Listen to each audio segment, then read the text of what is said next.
Right, we're recording. We're recording right now. All right, we're recording. You don't have to lean so close. Well, yeah, I just want to make sure they hear me. Yeah, okay, fine. We're talking about the 18. Talking about the 18. 18. It's Blast from the past. yeah, it's an old 80s television show, very popular, action-packed. Basically, four guys who've been in Vietnam and they come back to America, basically fucked up from Vietnam because most people who came back from Vietnam were, weren't they? Yeah, I to a was. degree. Were you? Yeah, I was. You weren't even there, you cunt. I had an episode. Fuck off. You was in college. I was there. No, I wasn't in college. I was in actually. Quezon. I Where were opted you? out of college. Where were you? I was taking shrapnel in Whereabouts? Shangri-La.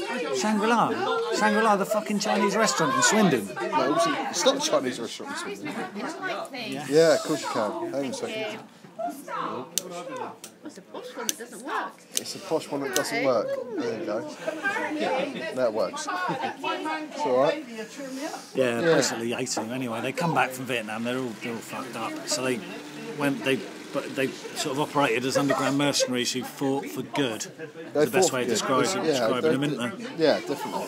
And they had B.A. Baracus, who was a big guy. He never wanted to fly. He used to get very angry at things. They had Howling Mad Murdoch, who was, nutter. They had Faceman, he was good with the ladies, and they had Hannibal, who was the brains. I mean, fucking hell, have you ever heard of a bigger bunch of cunts than that? No, to be honest with you, I've got to be frank, if I can for a moment. Yeah, you can. I think, thank you. I don't think Hannibal was a brains. Got to be honest. Well, it's because he arranged everything and he loved it when a plan came together. So, to be honest with you, if you look at it on face value, face man, nice one. Pardon me. But if you look at it, to be honest with you, he was never the brains. It was always somebody else. No, it's always somebody else. Always. But he would always the thing I loved about the 18 is you could stick him in a room. And they'd have a roll of sellotape, 2 dildos, and a whore, and they'd build a bomb out of it. That's easily done though. I could find you the instructions for building a bomb out of 2 dildos and a whore and a cotton bud. Well, it wasn't a cotton bud, it was just a roll of sellotape. So roll of sellotape. You've got to put a cotton bud in there because you need some kind of... Well, you want to keep your ears cleaned in this situation. Yeah, you do. You want to be able to hear the explosion. I unfortunately... a bit of a fan of the 18. Yeah, I am. What about you? I am. Yeah. You are? Yeah. Okay, that's good. Yeah. I was. I don't know if I am now. Now it's silly because it was 1983. It was 1980, 1983. Yeah. And to be honest with you, the capers those guys got up to was just incredulous. These guys were like, they were like, oh shit, what have we got? Yeah. Oh, I don't know, a roll of sellotape and a donut, and they roll out a fucking APC. APC. Crazy. What does APC stand for? Shit. Yeah, what does APC stand for again? Actual personable coat. Yeah, so they basically so they keep they themselves weave. fucking dry. Yeah, keep themselves dry. They build coats. One of the things about the 18, which has been like something that's fucking. Are you having a shit? No, it's just fine. Sorry. Right. One of the things about the 18, which was always queried by people, was the fact that nobody ever died, and there's a lot of shooting, there's a lot of guns going off, and nobody ever got shot, did they? And they'd have these amazing crashes where the fucking jeep would land on its head, and everybody would run out, sort of rubbing their heads and stuff. Where does that happen other than fucking Slough? I think that's an unfair comment, personally, because I think a lot of people lost their life in the filming of the 18. Yeah. Because it is such a realistic programme. Yeah. And also, thirdly, secondly, I don't know. Yeah, Either way, it's going to come second. I don't believe that, people... Picture this, you and B.A. Baracus... In a fight, right, after he's filmed Rocky 3. No contest. What would you do? No contest. I'd I immediately go for his nuts. No contest, but what would you do? Go for his nuts. And he'd kill you. I would punch him in the bollocks. And he'd knock fuck out of you. No, he would not fuck out. Well, he would, because he was a fucking boxer. He fought Rocky, and he beat him. No, this is where me and you disagree, because personally, I think if you can hit a man in the nuts, you've got sort of like the golden ticket, so to speak. Small frame. Yeah, he's a small frame, not a small guy. B.A. Baracus was 7'3". He was not 7'3". He was 7'2". Oh, I punched him straight in the nuts.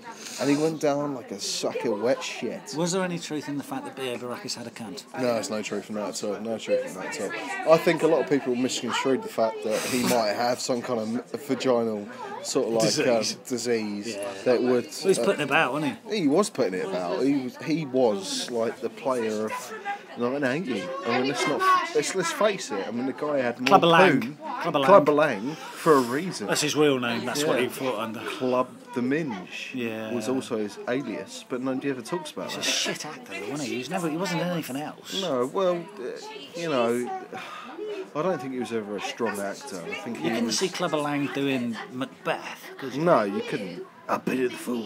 You know, no. It wasn't particularly. That was a really poor impression. Yeah, who was it? Was that Macbeth? Oh no, that was Mr. T. That was Mr. T. Oh, yeah. What was Mr. his T. real name? Was it John Thomas? No, it wasn't John Thomas. Jack Tunstall. Jack Tunstall. No, it was Scott Colbinson. Well, why was he called Mr. T? Because he had a fucking big T-bone steak. He did. He had a massive cock. Right, so he did. We've established that Mr. T might have been hung like a horse. Oh, no, we haven't. You have. I think I have. Bender. I think the grin in your face means that you probably sucked on these plums. Stop face. Seriously, I think you've been a plum sucker. I can assure you that didn't happen. I was 7 and he was fucking Mr. T. Yeah, well. M&M's, you know, sweetie treats. You know. Oh God, I don't even want to think about it. You know, I don't even want to think about it. But unfortunately, the image is blazoned on my mind. There's that bird you fancied. Oh, you fancied her. You were talking about her earlier on. I'm definitely not going to talk about birds now, am I? Talking about her earlier on. Well, I didn't. Listen to me. All right. G. No, I said she had a nice bum. That's all I said. That's all I said. I'm not going to repeat anymore. Do you think seriously looking at other birds' bums when you're married is a nice thing to do? No, it's not. Because I don't. No, I don't. No, no. You haven't had sex for 4 years. That's a fucking lie. It's not a lie. I know. Because Marie's come knocking at my door. I don't know who Marie is, but she came knocking. And she said, ooh, I haven't done anything for 4 years. And I went, ooh. And I went, ooh, do you want to do something now? And she said, all right, yes, don't please. Go over the top. It was fun. Oh, man, look through that window right now. I need a piss. Yeah. Fucking hell, look at that bird. Oh my God, Marie! I can't believe he's just said anything about a bird. Marie, I just want to apologise. He's obviously very drunk. I'm not. You are. The fact he's just bobbled his head about 35 times left to right means that he probably is drunk. And we're now on our own. Yeah. Let's start again. Hang on a second. Bye-bye. Start again. That's good. I like that. That's funny. Yeah, that's funny. I mean, the 18 shit.